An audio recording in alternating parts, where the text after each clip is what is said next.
Welcome to Tackling Global Challenges with GIS.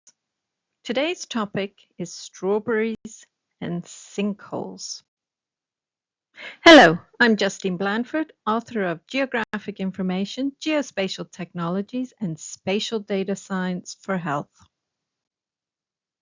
In this series, Tackling Global Challenges with GIS, I have taken a variety of my scientific publications and with the help of technology created short videos so that you too can also learn about these topics.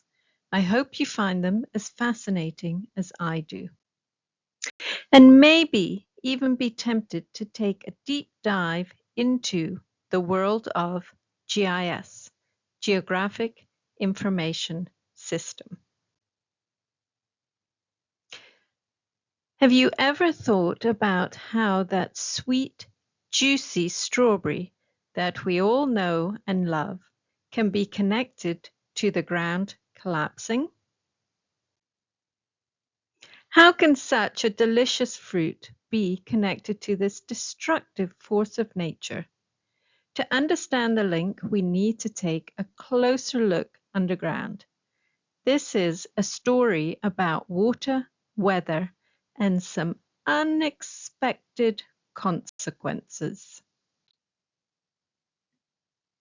The story kicks off in Florida, a state that is famous for many things, but for this story we will concentrate on strawberries and sinkholes, which on the surface appears to have nothing in common.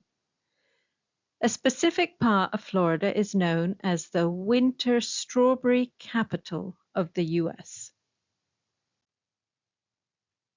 At the same time, the entire state is also a hotspot for sinkholes, as shown on this map. The reason for the sinkholes is what Florida is built on: limestone. Over the years, the limestone has been dissolving, creating underground caverns, and when the roof of these caves can no longer hold the weight that's on top, it collapses, creating a sinkhole. So there's strawberries growing on top and these fragile underground caverns below. So what is the connection? The first clue is how farmers protect their really valuable crops. Even in sunny Florida, the #1 threat to a winter strawberry crop is a sudden, unexpected freeze. When that temperature plummets, farmers are in a race against time to save millions of dollars of fruit. The solution is they fight the cold with more cold. They blast sprinkler systems, spraying tons of water all over the plants. The water freezes, creating a tiny igloo around each strawberry. And as the water freezes, it also releases a bit of heat. And that little bit of heat is just enough to protect the fruit from freezing.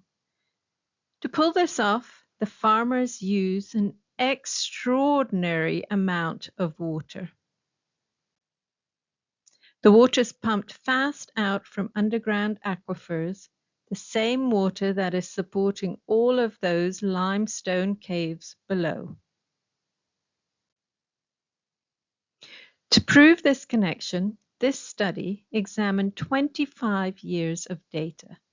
Within that time frame, 3 years were selected for further investigation: 1 warm winter and 2 cold years, one of which was a severely cold winter. The researchers mapped out where the sinkholes, dry wells, and strawberry farms were located and layered that information in a geographic information system. They then looked at where the highest number of sinkholes and dry wells were reported in relation to those strawberry farms. And what did they find? That aha moment.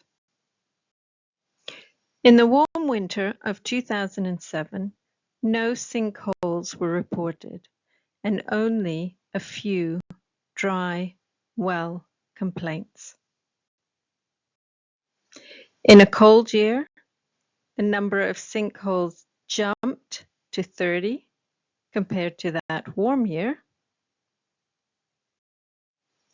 And in that really, really cold year of 2010, the number of sinkholes exploded compared to the previous years. And when this is mapped out, you can start to see all those red areas and those green areas where the sinkholes and the dry wells were reported in relation to all those strawberry farms.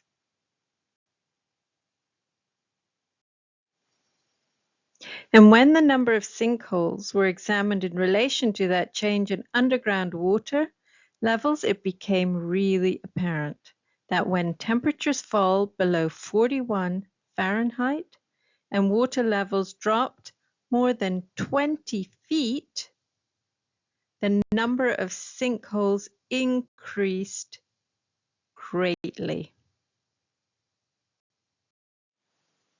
This wasn't just an interesting geological discovery. This also had very expensive consequences for the people living in those areas near the strawberry fields. The cost to fix or replace a dry well for local residents was estimated to be around $500,000. But what are the alternatives to pumping water? In this study, they also looked at what other methods could be used to protect these plants. And that would cost $16.5 million.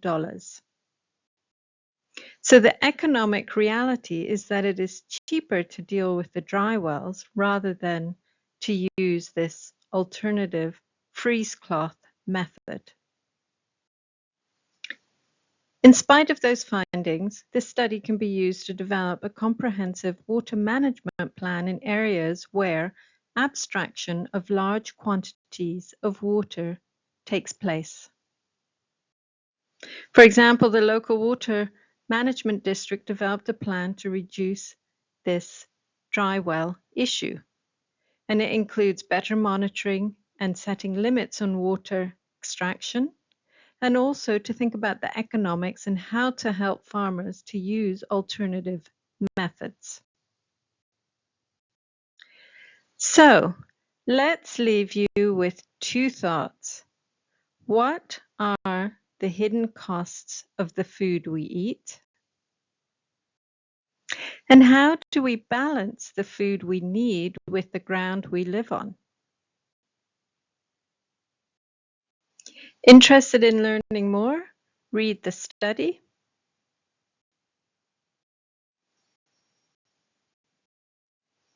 Thank you.